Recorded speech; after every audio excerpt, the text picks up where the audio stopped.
Hola, mi nombre es Emily Torres Romero. Y mi nombre es Melanie Mondragón Alvarado.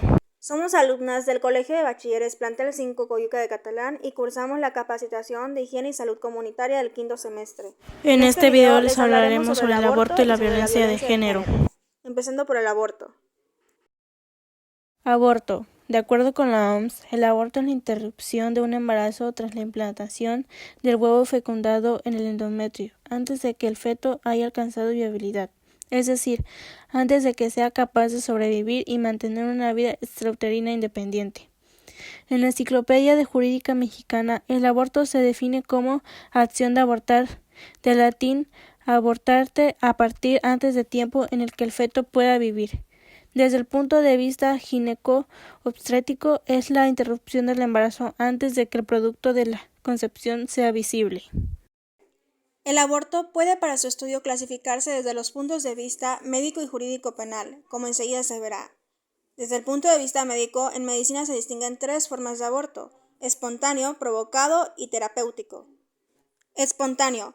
Este tipo de aborto es secundario a las lesiones maternas u ovulares que provocan alteraciones que pueden conducir al defectuoso desarrollo e incluso a la muerte del huevo, en cuyo caso éste es expulsado espontáneamente.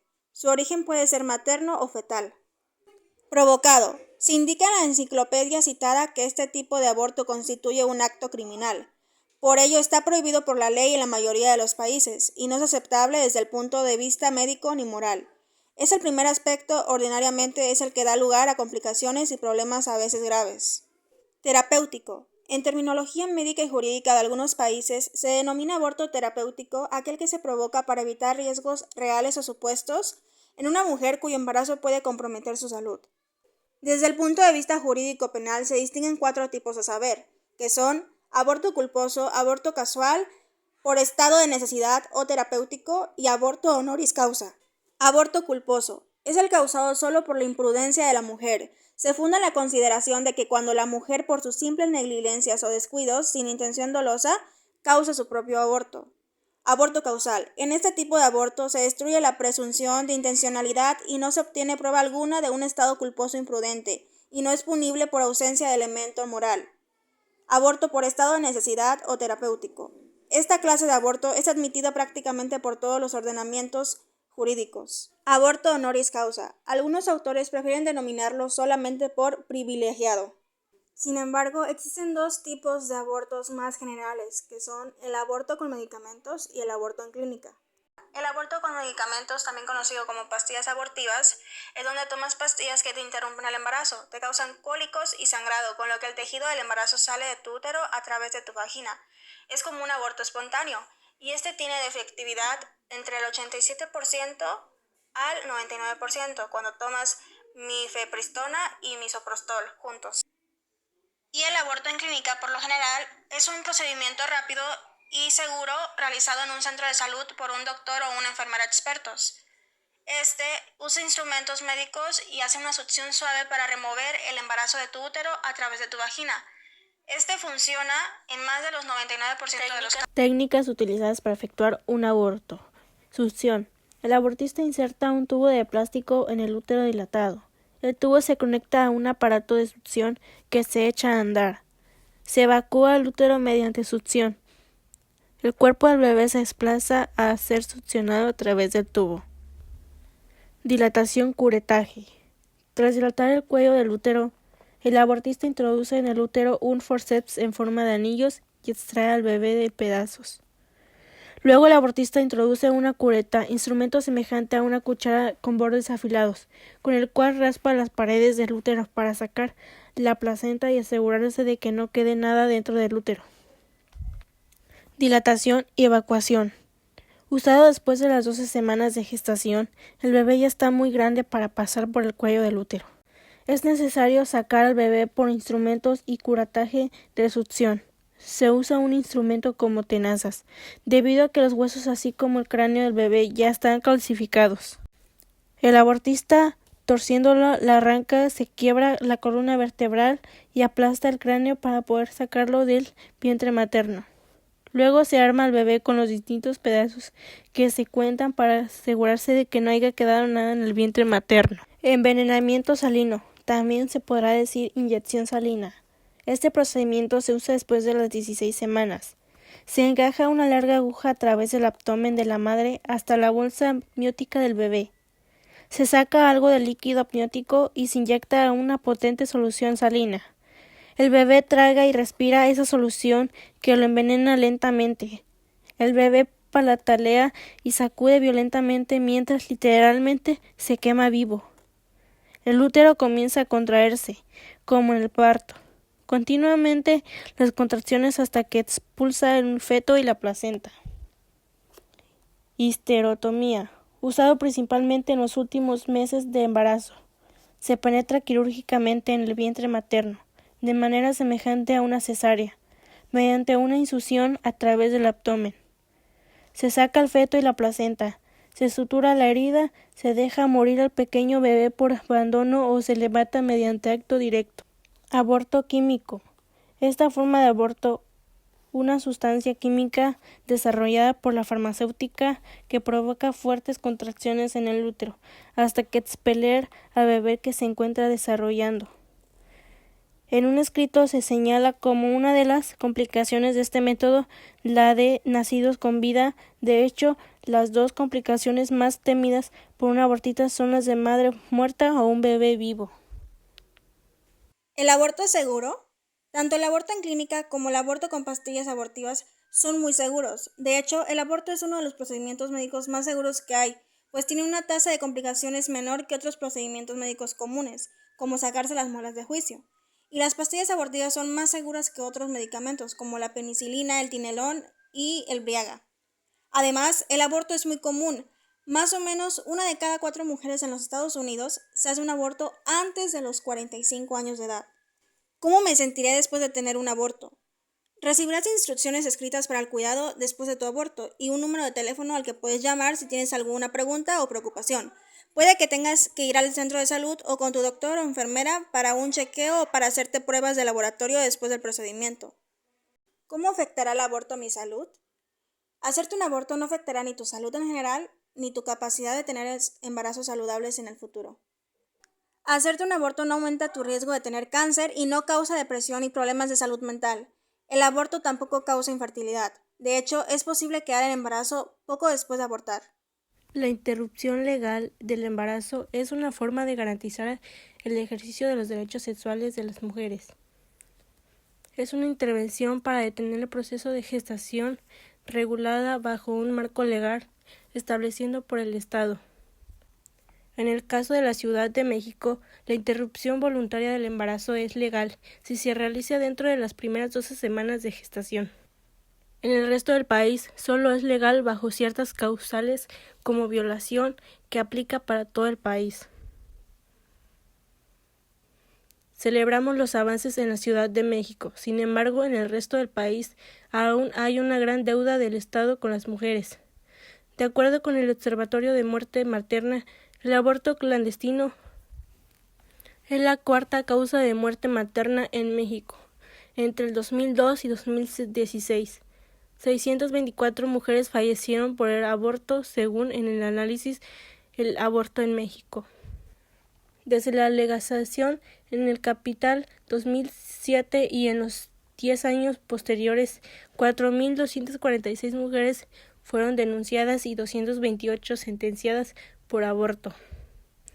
De acuerdo con el informe Maternidad o Castigo elaborado por el Grupo de Información en Reproducción Elegida en el 2018, no olvidamos a las mujeres que han perdido su vida y su libertad. Seguiremos luchando por la justicia en cada uno de sus casos. Cuando se habla del aborto desde la religión y la moral, se habla con estigmas, violencias machistas, mentiras y miedo. Acabemos con eso. Cada persona tiene derecho a la libertad de culto, tener sus creencias y decidir sobre sí misma con base en ellas si así lo desea, pero no tiene derecho a imponer esas creencias en todas las demás personas y decidir por ellas al impedir el libre ejercicio de sus derechos. Las creencias religiosas y morales deben influir en las leyes de un Estado laico como lo es México. Es urgente separar lo moral de lo legal. Las mujeres y personas con capacidad de gestar no nacimos para ser madres y la maternidad no es nuestro único proyecto de vida posible. La penalización nos obliga a una maternidad no deseada, a perder la libertad por la criminalización o morir por abortos inseguros. La legalización, en cambio, reconoce nuestros derechos y nos da la posibilidad de reconocer lo que consideremos mejor para nuestros proyectos de vida. Las condiciones actuales en México solo aumentan las brechas de desigualdad, sobre todo para quienes tienen menos recursos. Si alguien está a favor de la vida, somos nosotras. Hay que reivindicar nuestros derechos y apropiarnos del discurso. Estar a favor de la interrupción legal del embarazo es estar a favor de la vida, los derechos y la autonomía de las mujeres. Esta lucha es porque todas tengan oportunidades y condiciones de vida dignas. Abortar es mi derecho, es un espacio para ti, para que conozcas y te apropies de tus derechos, tengas información clara, objetiva y verás sobre la interrupción legal del embarazo y puedas tomar la decisión que consideres mejor para ti. No estás sola, somos muchas y estamos siempre contigo. Hablamos de personas con capacidad de gestar porque reconocemos que no solo las mujeres abortan, existen también hombres trans y personas no binarias que tienen la capacidad de gestar y ningún derecho, en este caso el derecho a decidir, es excluyente.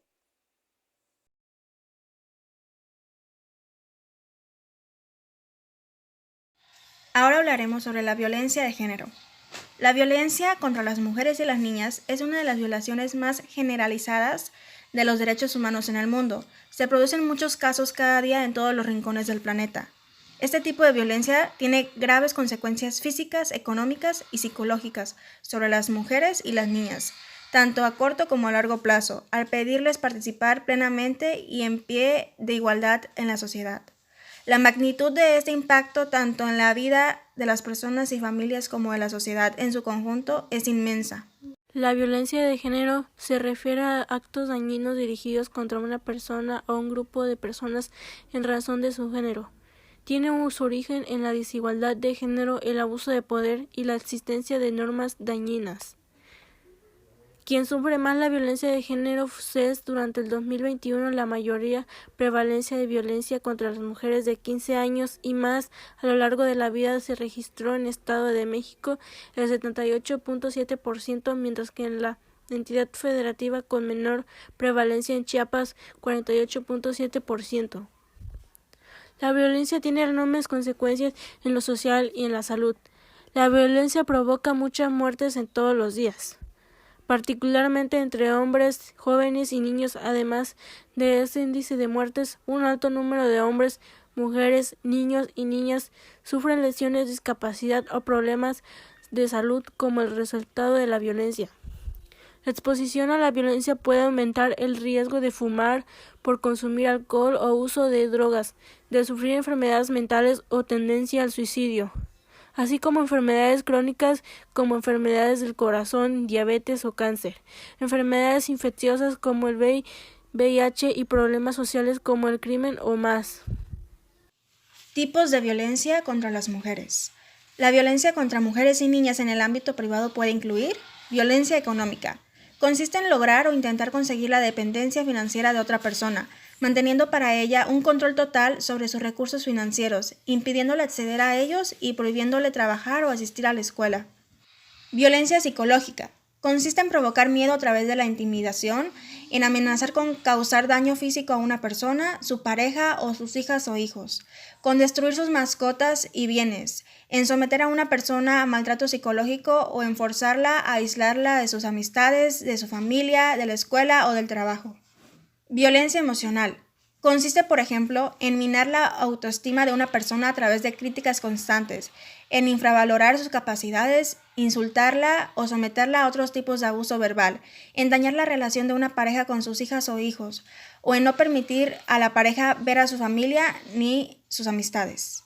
Violencia física. Consiste en causar o intentar causar daño a una pareja golpeándola, propinándole patadas, quemándola, agarrándola, pellizcándola, empujándola, dándole bofetadas, tirándole del cabello, mordiéndole, denegándole atención médica u obligándola a consumir alcohol o drogas, así como empleando cualquier otro tipo de fuerza física contra ella. Violencia sexual.